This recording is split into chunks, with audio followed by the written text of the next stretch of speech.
Hi, I'm Steve Spiro, the CEO of Halotherapy Solutions and the chairman of the Global Wellness Institute. I want to thank all of you for attending. This is obviously a very, very important subject given how many people have registered for this webinar. Obviously, all of us have been through very, very difficult times the last couple of months, and the next few months are going to be challenging as well. But I'm super encouraged and have never been more optimistic about the industry. We've been getting so many calls from consumers and businesses asking questions, and never has respiratory wellness and respiratory hygiene been ever as important as it is now. So we're very optimistic, and we want to make this about opening and really helping you guys thrive when it opens. I think we're going to be more successful, all of us, as an industry than ever before. We had a webinar last week. The Global Wellness Institute put it on, and there's a recording there. 450 people attended from 59 countries, want to learn more about halotherapy. It was fantastic, all the speakers we had, so I encourage that.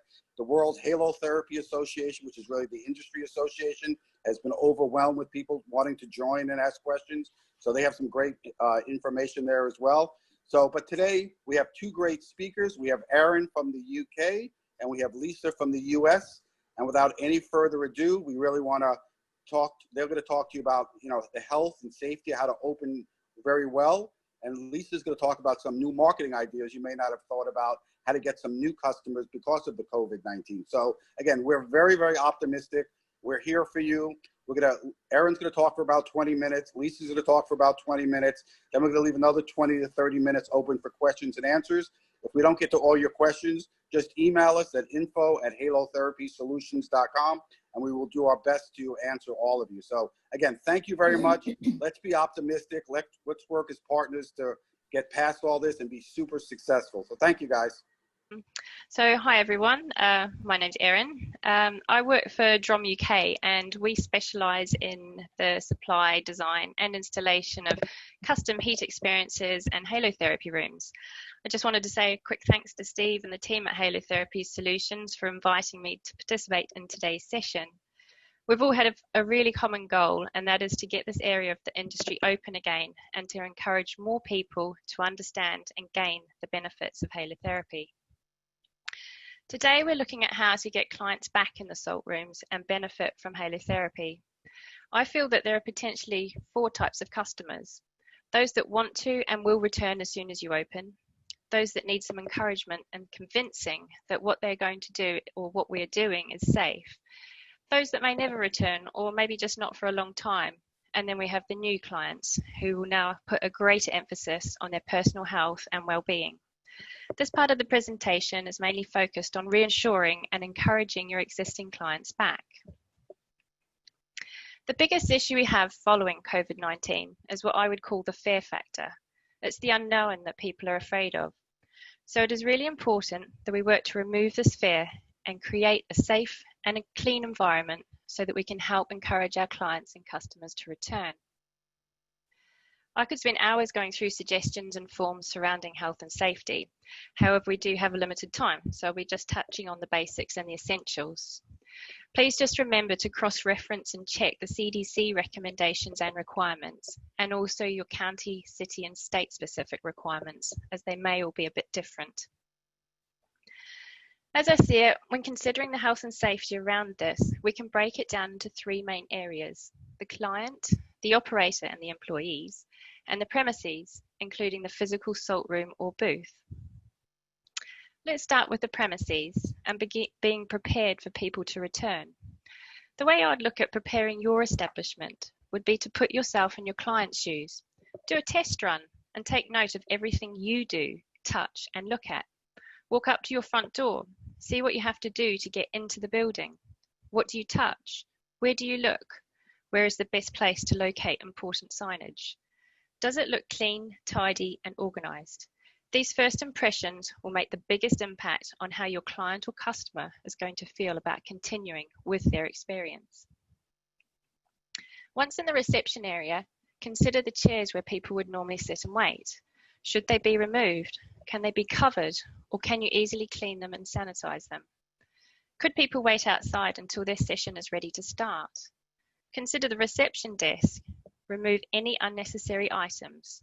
Would it be beneficial to install a clear screen to provide a protective barrier between clients and employees?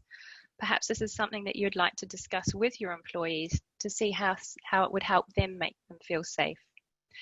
If you plan on having more than one client in the area at a time, if there is space for them, obviously, can areas be marked out?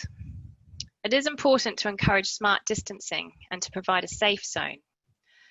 Ensure hand washing facilities and sanitizer is also available and visible. Keep foam stations sanitized regularly. And make sure people see you doing this as well, so they can actively see that you're taking care. Moving into the salt room or booth, what seating do you have in there? Should this be removed, or can it be easily cleaned and sanitized? One option is to potentially ask your clients to bring their own yoga mats to lie on.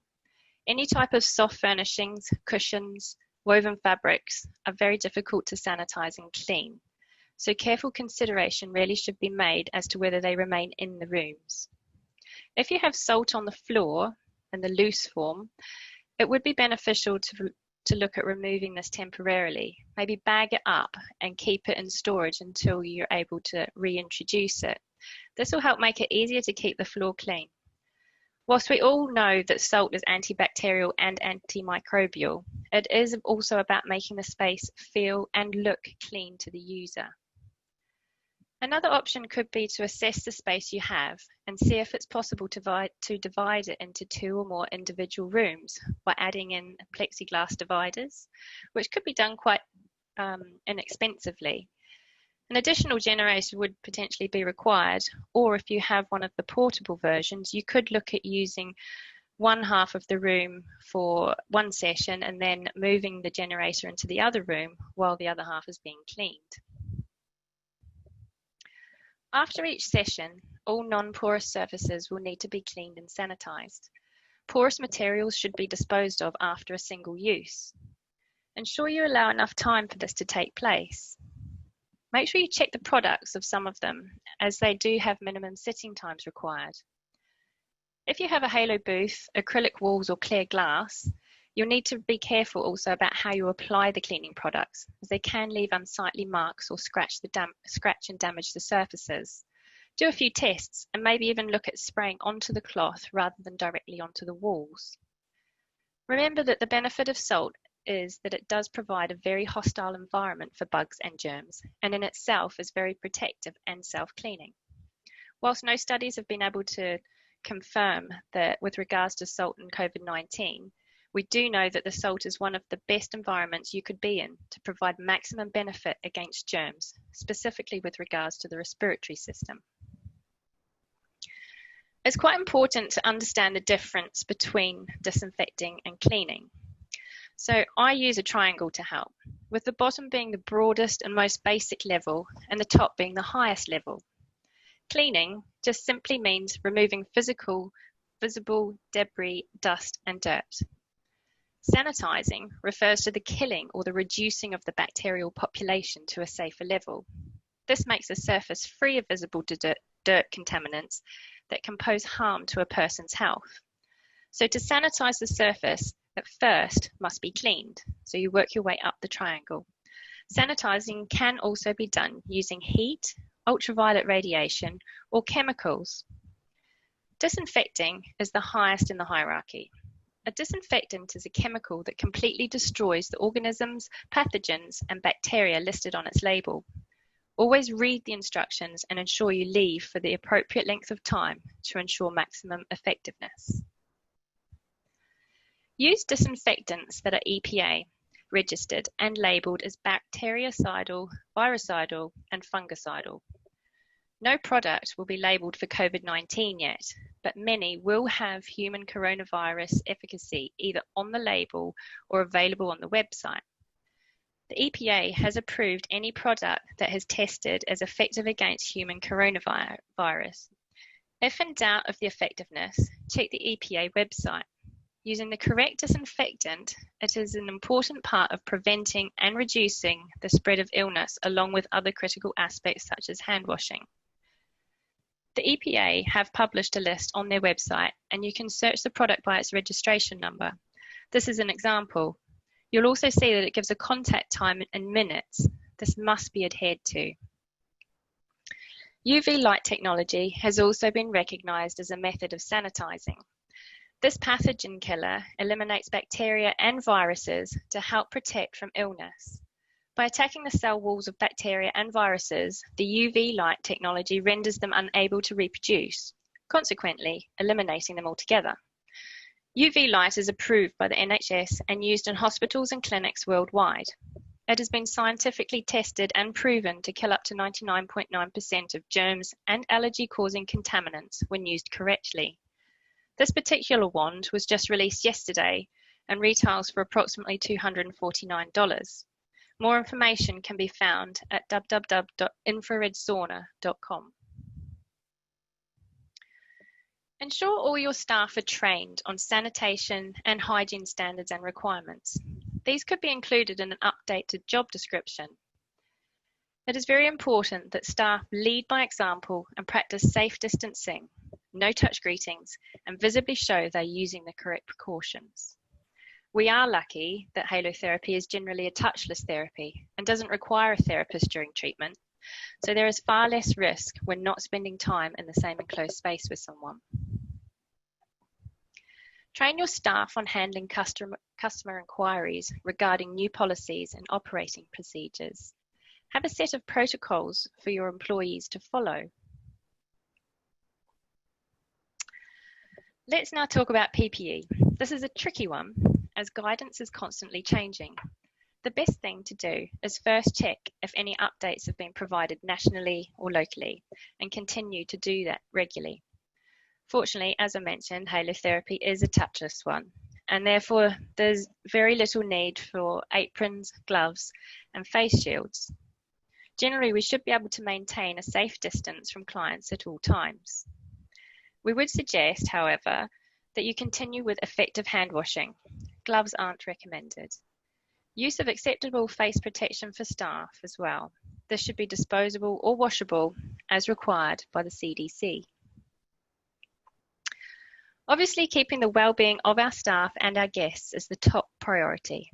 Look at getting all clients to sign a consent form before returning.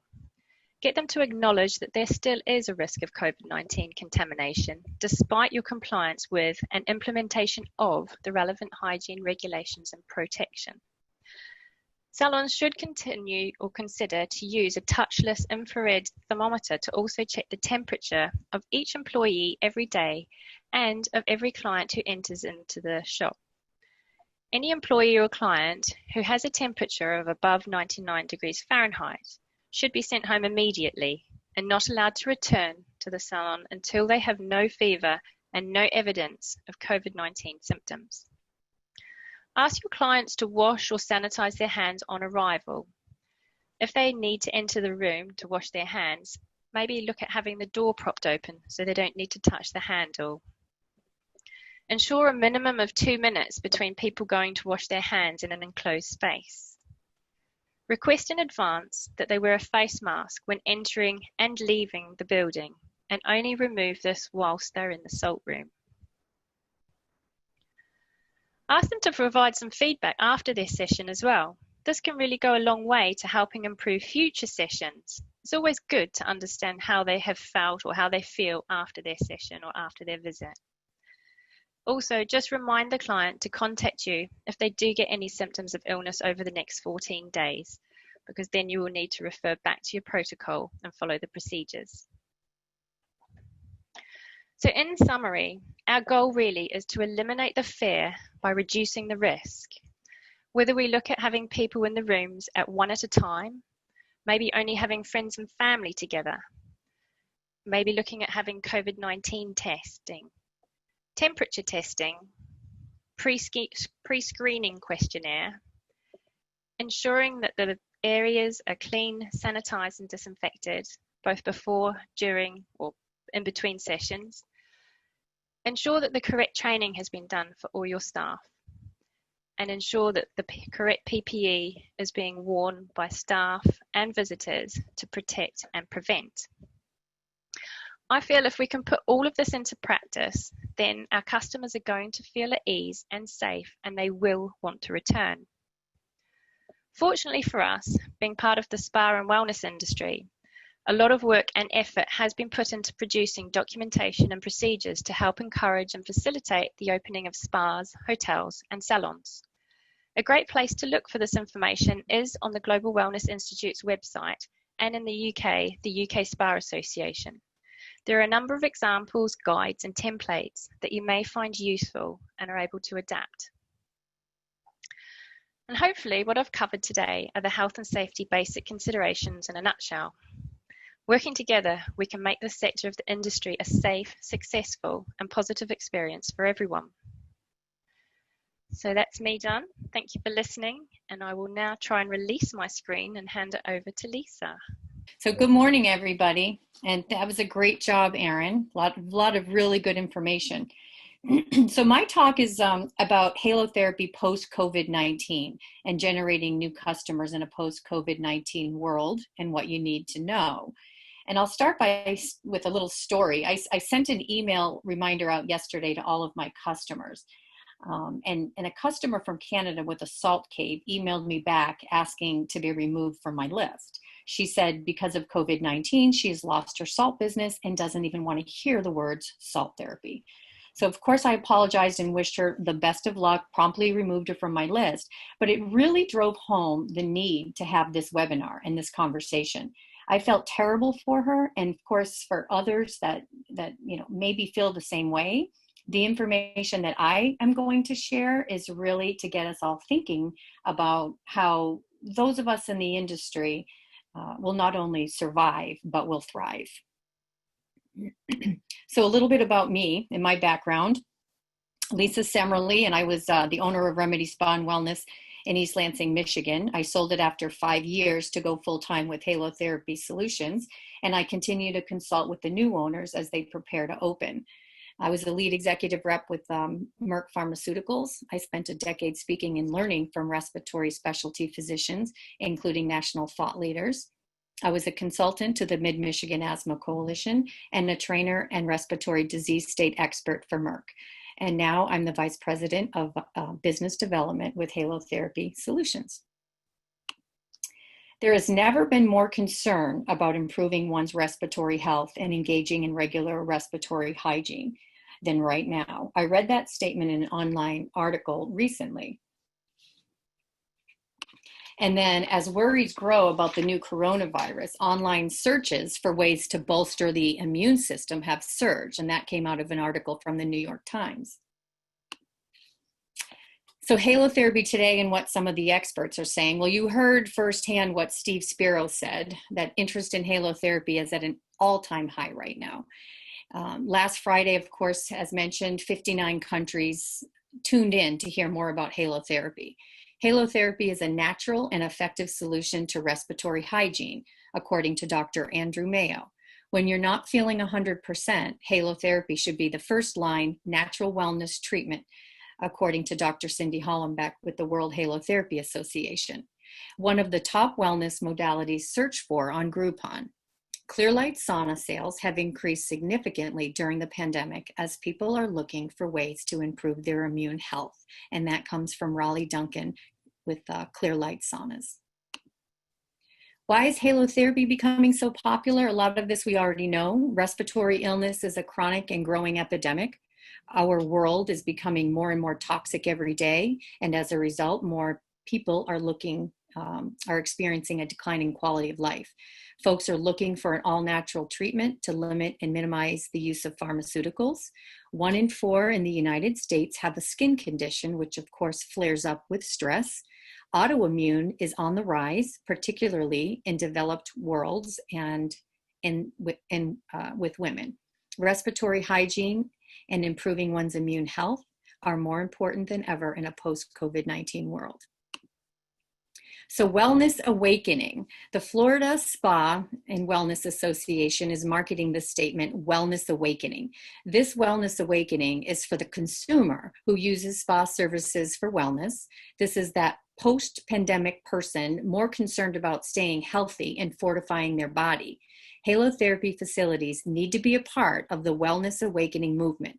The general consumer, who may or may not have a pre-existing respiratory issue, and while they may think about their health and wellness, they may not have thought to include their immune health and respiratory hygiene in their respiratory health until this pandemic. These may be the customers that don't even know they're customers yet, and that's where we come in. So the goal of halotherapy facility owners post-COVID-19 is to create a wellness awakening and awareness in the general population that halotherapy is an all-natural healing modality that helps improve respiratory hygiene, lower stress levels, and improve overall immune and respiratory health. There needs to be the shift towards more of a lifestyle message, the same way diet and nutrition and exercise and quality sleep and stress-reducing activities are all part of the conversation. We need to sort of start to shift this conversation.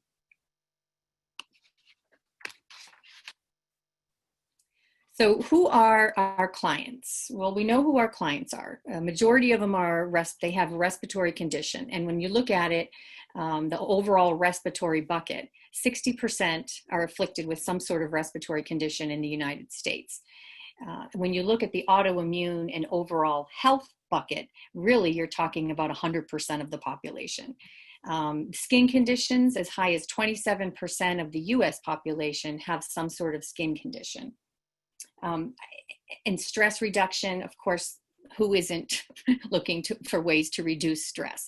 So when you're looking at that bucket, I think that's really where we win. I think as facility owners, we spend a lot of time talking about the respiratory bucket, which is good, and it represents the better half of the population.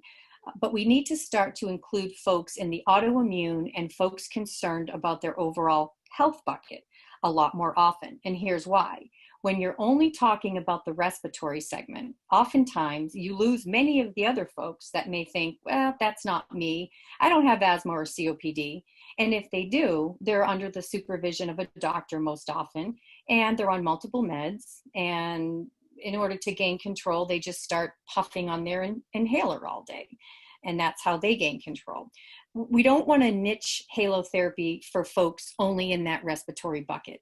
We want to cast a broader net that targets pretty much everyone, especially those with respiratory illness, and they know who they are. I'm going to talk a little bit about our immune health. More often than not, folks concerned about their health overall, staying healthy, focused on diet and exercise, taking supplements and vitamins, staying fit, those are the ones who are more likely to seek out ways to enhance what they may already be doing and look for halotherapy. But they need to know what it is, and they need to know it's for them, and they need to understand it. So your immune system is your body's defense against infection and other harmful invaders. Without it, you would constantly get sick from bacteria or viruses. When your immune system doesn't work the way it should, it's called an immune system disorder. You may be born with it. You may get a disease that weakens your immune system. You may have an immune system that is too active. This may happen with allergies and asthma, and an immune system that turns against you, and that's more the autoimmune. Having this fundamental understanding will help us to understand how halotherapy can help in the first line defense, against halotherapy, against viruses and things like that. Okay, let me shift over here. Innate immune system. So innate or non-specific immunity is the defense system with which you were born. It protects you against all antigens, which are basically foreign substances. Their innate immunity involves barriers that keep harmful materials from entering your body. These barriers form the first line of defense in the immune response. Examples of innate immunity include the cough reflex, enzymes in tears, skin oils, mucus, which traps bacteria in particles, the skin, stomach acids. And if an antigen gets past these barriers, it's attacked and destroyed by other parts of the immune system. So again, having these fundamental understanding about how halotherapy can help in this first line of defense, especially as it relates to respiratory illness, is really critical. So stress and the immune system. Again, when we're talking about stress, we're pretty much talking about 100% of the population. When we're stressed, the immune system's ability to fight off antigens, again, foreign substances, is reduced. That is why we are more susceptible to infections. The stress hormone cortisol, when constantly in action, can suppress the effectiveness of the immune system. Stress limits all systems in the body from operating optimally. So if cortisol levels are too high for too long because of chronic stress, the elevated levels may actually suppress the immune system and make you more susceptible to colds, flu, asthma flare-ups, and contagious illnesses, and your risk of cancer and autoimmune diseases increase. Again, even more critical for folks with underlying conditions, including respiratory, to avoid chronic stress and find ways to manage it. Immune health and respiratory health. There's a strong link between your immune health and your respiratory health. Studies show that people who are stressed are more susceptible to developing cold and flu viruses. When the body is stressed, it is more likely to produce cytokines and other molecules that trigger asthma symptoms and inflammation. And remember, skin, mucus, skin oils, and coughing are all part of that first line of defense in the immune system. Allergies in the immune system. Most chronic disease occurs when the body's immune system sees a substance as harmful and it overreacts to it. The immune system makes an antibody called IgE. So how does halotherapy help? Halotherapy will help to boost the immune response, control inflammation, and lower stress levels.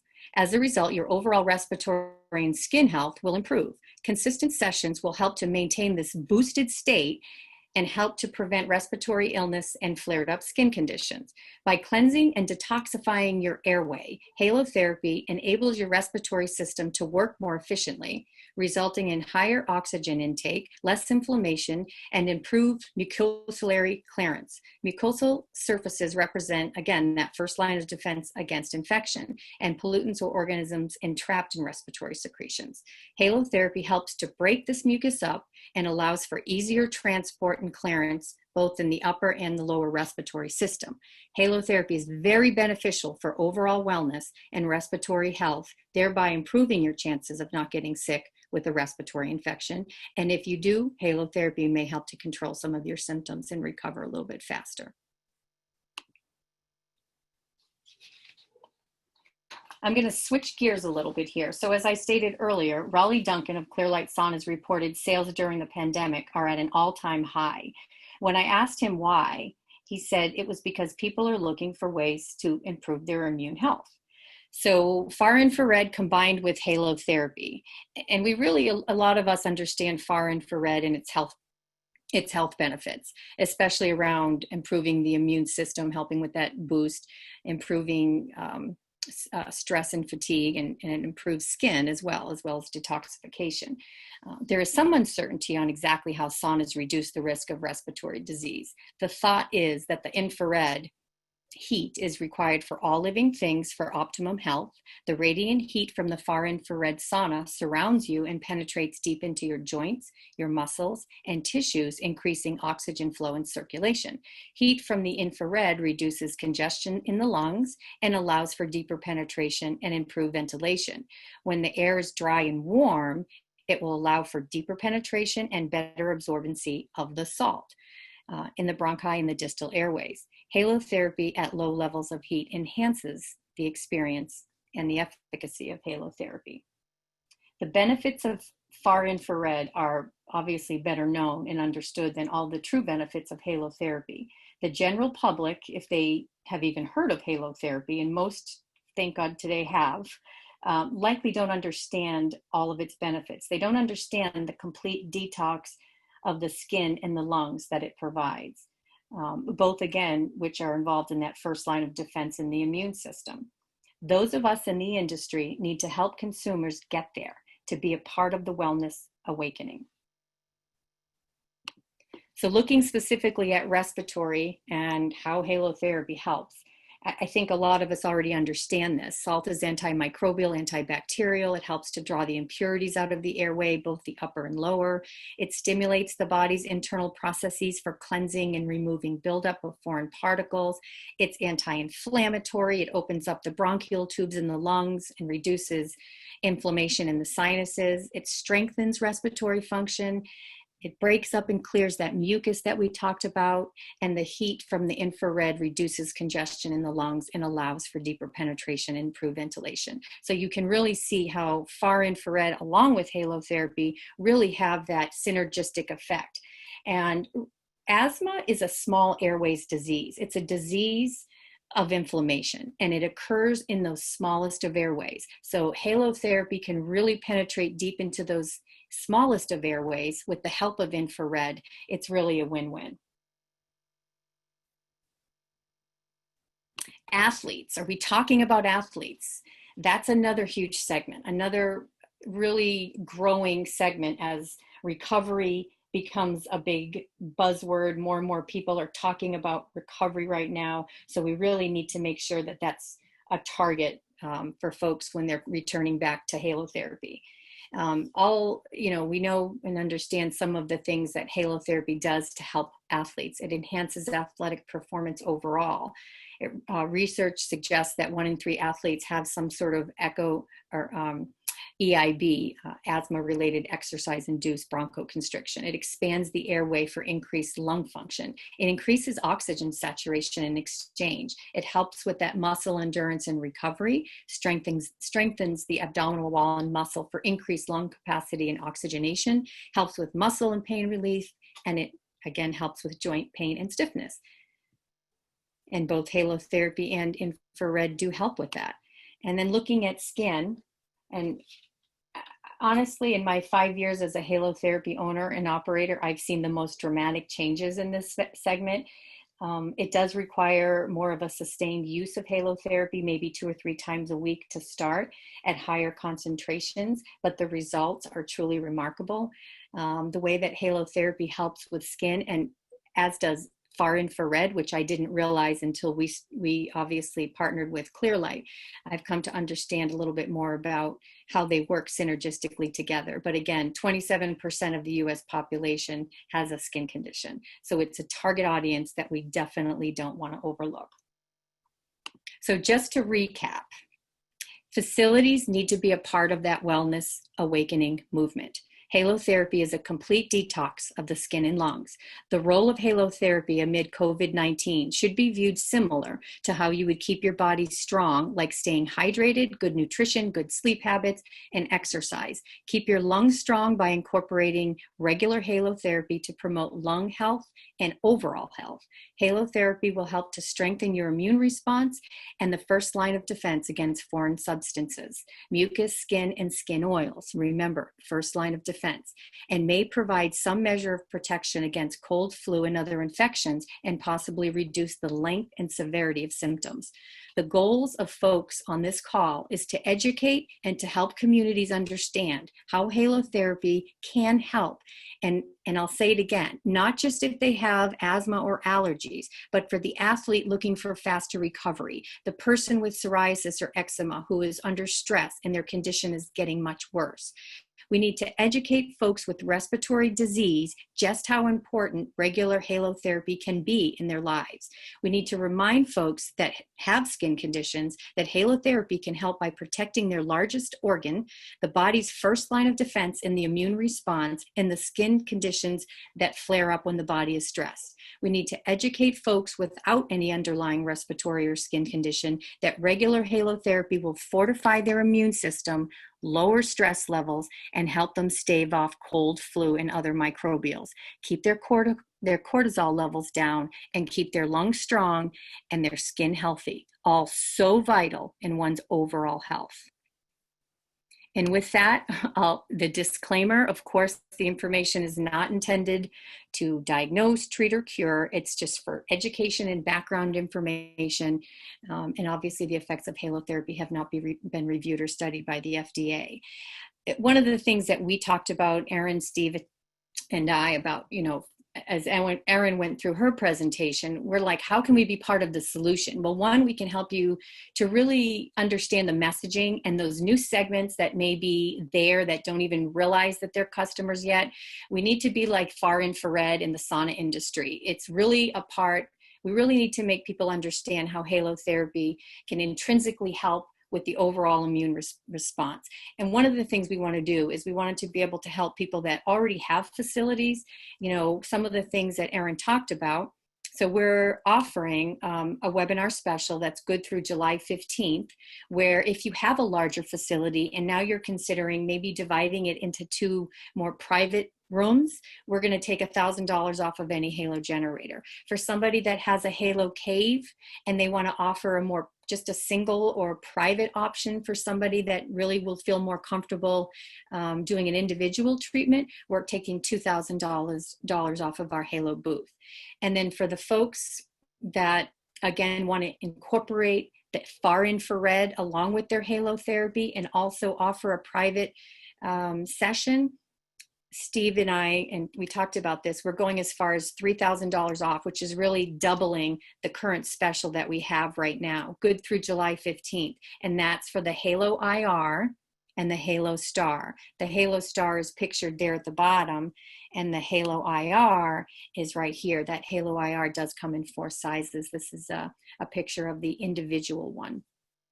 So it's just an opportunity to help everybody be able to offer halotherapy safely, privately if need be, to all of our halotherapy communities. And with that, I will say thank you and feel free to call me with any additional questions or if you want to learn more about the specials. Thank you. Okay, great. Thank you, Lisa. Steve, where do you want to go from here? I have a couple of questions that are actually similar that have been hit to me on the chat.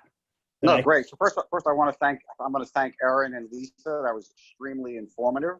And just to let everybody know, I think Terry let everybody know from the beginning, but there is a recording of it we will send out to you as well as the slides. But I think that would be great, Terry. Why don't you ask the questions, and hopefully Lisa, Erin, or I, or you can answer the questions.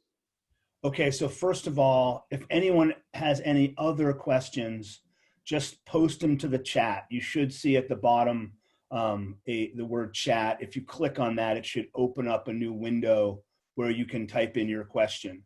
So I got a few questions that are all basically the same question. So as I reopen, considering doing shorter sessions to avoid overlap and to make sure, I have the space in between people. So can you advise on the efficacy of a shorter session, like 20 or 30 minutes? Because I'm currently doing something longer than that, let's say 45 minutes, as well as the ventilation. So any feedback on shorter sessions, efficacy of the shorter sessions, so people can create those buffers that you're prescribing.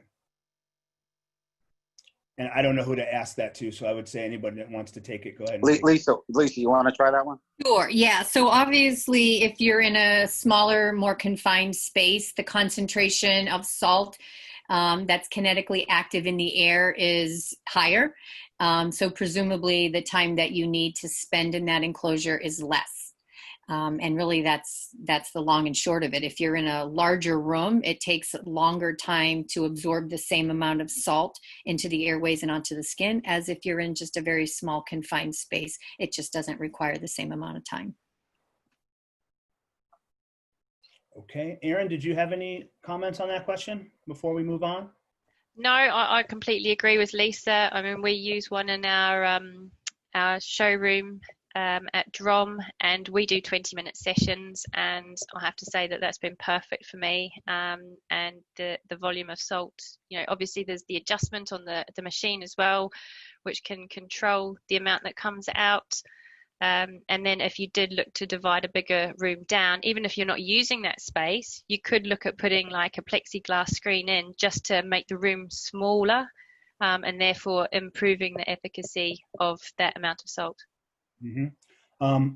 And I also have had 2 booths myself, one of which was the Halo IR that you saw on Lisa's slides. And I do 20-minute sessions in that Halo IR. It's a fairly small one. It's really for an individual, but two people that are friendly or live together certainly could fit in there. So that's a 20-minute session, and it's more than enough. Also, the background of my Zoom photo here is the cabin that I used to have. And that's our medium-sized cabin. And I used to do 25-minute sessions with 5 minutes for venting, and then the next person would come in. So there'd be a 5-minute buffer in between people. And 25 minutes at that size, the medium cabin, worked out very well. So I think that you should be able to lower the minutes of the session. If you have a cave, then you may want to congregate nearer the halo generator, or like Erin suggested, maybe create a barrier so that the space becomes smaller, because you're not going to fill it up with people anyway. Okay, so the next question is any data, any hard data on the athletic performance? So I'm going to answer that question first, and then I'll let other people go. In our most recent webinar, a week ago or so, Dr. Cindy Hollenbach from the World Halotherapy Association mentioned that she had done a recent study that showed a 13% increase in lung function. And I believe it was 25-minute sessions per week for 6 weeks, I think. We will have, Halotherapy Solutions will have a recording of Dr. Hollenbach's discussion of that research that she did soon on our website. So that's the one that I know of. Does anybody else know of anything in the athletic space? We've been conducting our own testing on some elite athletes in our salt room at Drom. We've also come up with similar data. VO2 max is improved, and we're getting much better lung function from them. The athletes have been peaking better. We're specifically targeting cyclists, and we're seeing them reach new personal bests. So it's really good to see. Obviously, we're just going to keep doing that in the background. Excellent. Okay, so the next question is a broader research question. Any landmark research studies, articles available that support the physiological benefits and results of halotherapy? So again, I'll provide two resources. One is the Global Wellness Institute. There is a halotherapy specific group there that's led by Steve Spiro, and there is some research on the Global Wellness Institute's website. Also, the World Halotherapy Association, I believe it's worldhalotherapy.com, also has some research available on halotherapy. And then halotherapysolutions.com, our website, also has links to many studies. There's a lot of different studies over the last 200 or 300 years. Many of them have been in Eastern Europe, because that's where the modality really was born. So let me stop there. Does anybody else have any other resources for research on halotherapy?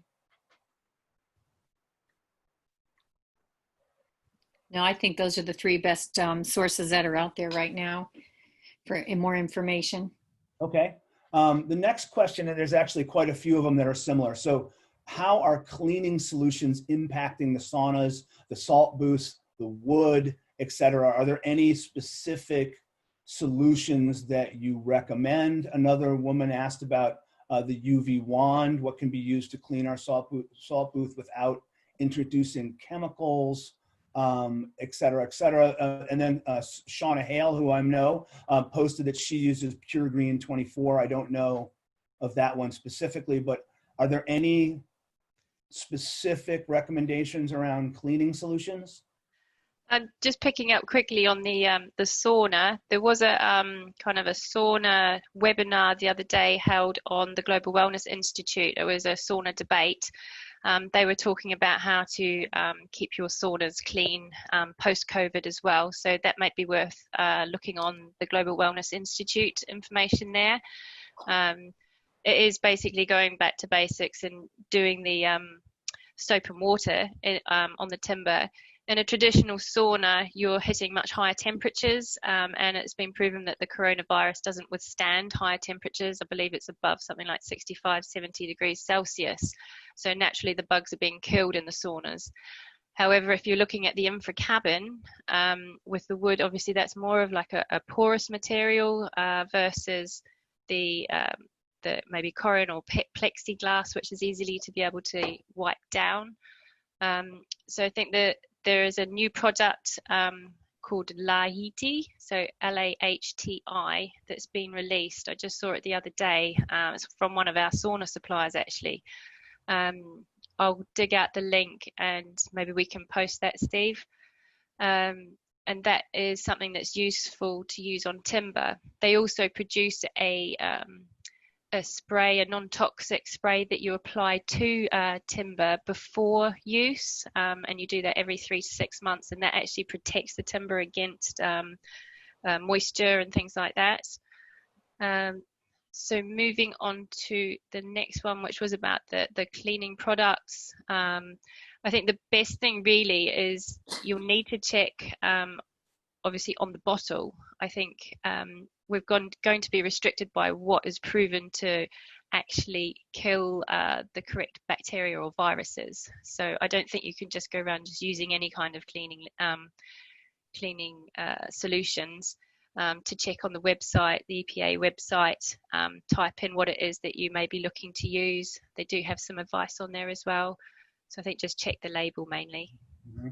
Yeah, and actually an interesting question that I was asked in my sauna the other day was, we had traditionally used an organic sanitizer spray, but it doesn't include alcohol. So the question was, is that sufficient to kill coronavirus? And I didn't know the answer to that. So now we actually provide the organic spray as well as a separate alcohol-based spray, and then let the person decide how they feel. Mm-hmm. And then we wipe it down afterwards with the alcohol spray. So again, it may be, more of a choice. And I think in your comment, Erin, about the salt on the floor, salt is inherently antimicrobial, so it shouldn't be an issue. However, if your clients are uncomfortable, it doesn't really matter whether it's an issue. They're not going to want to go in there, right? So you really need to work with your clients to find out what they're comfortable with. And I think Erin, said it earlier, was ask for feedback. When people call, when people inquire, when people visit, ask them, did you feel comfortable? Is there something I can do to make you feel more comfortable? Because it's not always about what the truth is. It may just be about how they feel. And if they don't feel comfortable, they're just not going to come back. So you really need to work with them. So we have some more questions about what do you recommend for seating? No gravity chairs. How do you sanitize the chairs? So, I think, my take on seating is you want to keep it separate.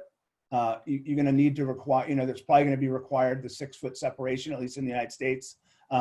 However, in the ones that I have, I'm only allowing people that live together to go in together. So it doesn't really matter if they're separating, they can choose to separate.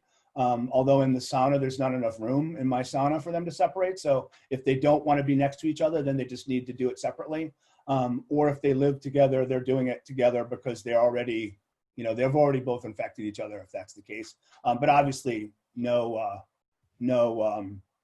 symptoms, asymptomatic. I did go out and buy one of those digital thermometers so I can do a quick, temperature up the forehead. It takes only seconds. And I haven't found anyone with the temperature, although we did have an argument of what the temperature should be, because some people were at 99, some people were at 98. So I think our state of Massachusetts is saying over 100.5 or something like that. So I think you're safe under 100 degrees if you're using temperature as a guide. Okay, so is there a way to install IR in a salt room besides purchasing a booth? So I'll let Steve speak to this, but it's my understanding that if you put infrared and salt together and on your own, the salt is going to corrode the infrared components. And in our infrared sauna halotherapy combination, there's a coating, there's a specific coating over all the infrared components to avoid that corrosion or that salt impact. I don't know, Steve, if you want to talk at all about IR married to halotherapy. Right. So two comments. One is, yes, you can't just put up a halo generator onto any kind of infrared or any other sauna because of the corrosion. But we have a custom program with Clearlight. They can protect some of their panels for a customized room. So if you have any specific application for that, please reach out to Lisa. Again, Lisa at halotherapysolutions.com, and her phone number's on the screen. And there may be some things we can do with actually helping you build a custom room that still protects the infrared. Again, this is the technology we've worked with Clearlight. So I can't say any other coils or components of infrared panels will work. I know Clearlight will in partnership with us. So again, reach out to Lisa on that specific application. Okay, great. So another couple more questions. Looking at state guidelines, where does halotherapy fit? If you're not a spa, quote unquote, what are you? So I know that in Massachusetts, from an insurance standpoint, my wellness center, which only was salt therapy, was considered to be a spa. So I would use spa as my category for the state of Massachusetts. There probably are other categories that might fit if you're a halotherapy only. And I think they're specific to states. So if anybody, I don't know, Erin, you're not in the US, but I don't know if Lisa or Steve, have you heard of any, like how halotherapy only is considered from these phased in state guidelines? I mean, I think the same way any wellness facility or fitness or even spa would be bucketed is my guess, but I don't know that for certain.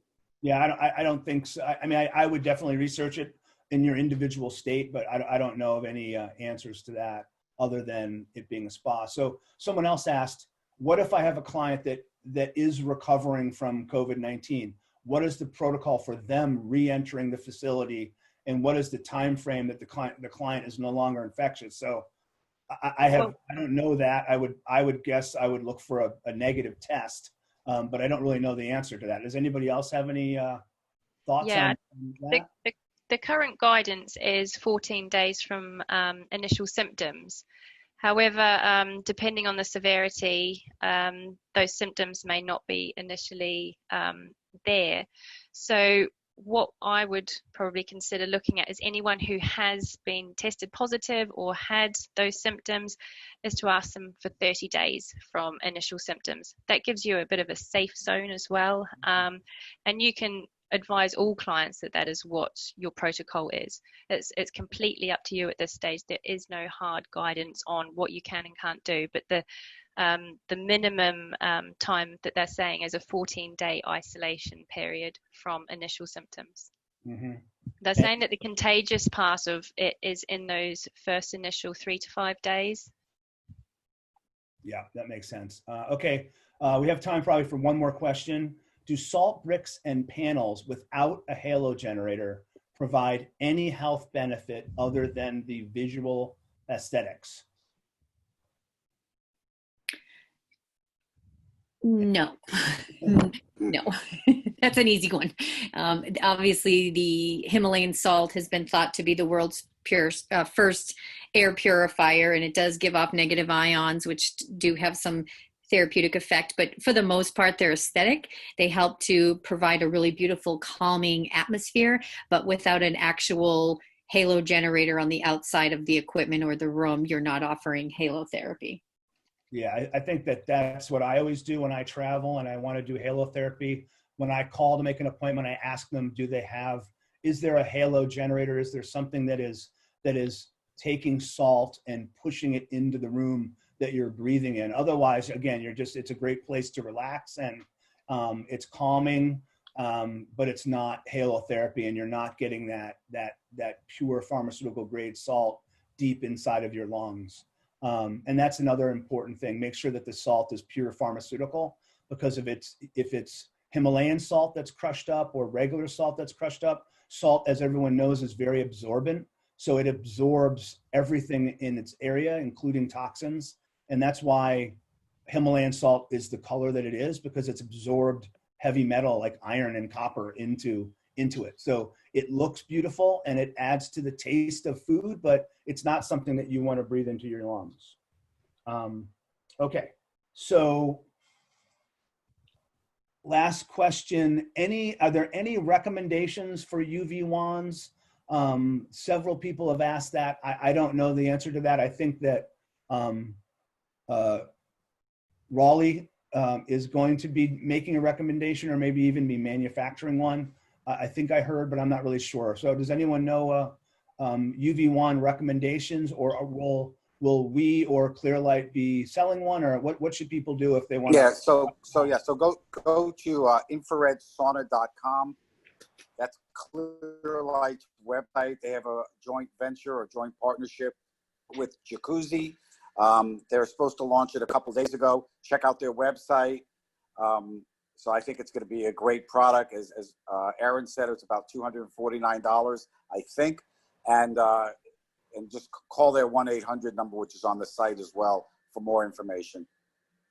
All right, great. So it's now 1 p.m. So what I would say is, if you have any other questions, please email info, I-N-F-O, at halotherapysolutions.com, and we will be glad to answer those for you. Also, we will be making this available, this recording available soon. It will be on our Facebook page and on our website probably in the next day or two. So look for that, or if someone had missed the meeting, then please pass that on to them. So other than that, Terrence, can you hear me? yes. I'm sorry. My name is Kelly, and this is the second time I've attended a webinar, and I haven't been able to ask my question. I just posted it. I posted it on the thing, but you skipped over it. Are you the one? I have a question about co-working. Yes. You didn't ask a question, so I didn't know what to say. Because I wanted to say it verbally. Okay, so we weren't doing that, unfortunately, and we're running out of time. So please hurry up. All right. Well, that's okay. It's just, this is a good platform to ask the question about co-working spaces and salt booths, because I live in Europe and there are lots and lots of co-working spaces, but I was just wanted to inquire about the independent use of a salt booth.